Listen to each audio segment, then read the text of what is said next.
Hello good evening नमस्कार। मौसम भनेकै यसरी चेन्ज हुँदो रहेछ। हिजो मात्रै पानी यस्तो पानी दर्केको थियो, यहाँ यस्तो पानी अझै सुकेको पनि छैन। आज हेर्नुहुन्छ भने यस्तो घाम लागिरहेछ कि यसरी कति रमाइलो शीतल छ। निलो आकाशसँगै अगाडि यो घाँस हो के, यो चाहिँ हाम्रो डाले घाँस जस्तै मजाले फुल्ने रहेछ। अब यहाँ गाईबस्तु हुन्न छैन, हुन्छ होला तर लिमिट ठाउँमा सीमित एरियामा हुन्छ होला। त्यही भएर यो चाहिँ वरिपरि यस्तो डाले घाँसहरू, सरर हावा, नेपालकै जस्तो चराचुरुङ्गीको आवाजहरू, भँगेराहरू।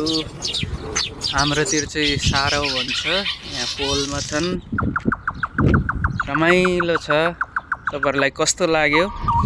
यो चाहिँ जुबेल खाल्दिया, हाम्रो सँगसँगै एउटै टाइपको बिल्डिङहरू छ। यहाँ चाहिँ यस्तो हुँदो रहेछ, यता चाहिँ एउटै टाइपको एउटै लाइनमा, लास्टमा एउटा बन्दैछ नयाँ। अगाडि चाहिँ दम्माम टु कुवेत हाइवे,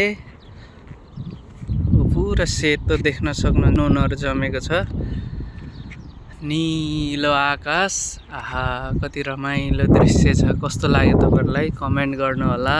तपाईँहरूकोतिर के कस्तो छ? चकिलो घाम छ, रमाइलो छ। कस्तो लाग्यो? म भएको ठाउँमा चाहिँ यस्तो छ आजको मौसम। हिजो भर्खर यस्तो पानी परेर पुरै अँध्यारो भइरहेको थियो, यस्तो छ। ल, जय नेपाल। आज चाहिँ चुनाव पनि सकिसक्यो, पनि देशले आशा गरेका नेताहरू नै छान्नु भयो होला तपाईँहरूले।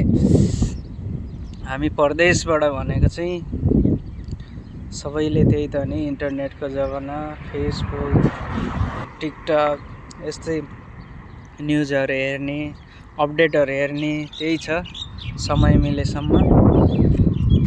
जति पनि आमा बुवा दाजुभाइ दिदीबहिनी, तपाईँहरूले आफ्नो मतदान गोप्य रूपमा आफ्नो अधिकार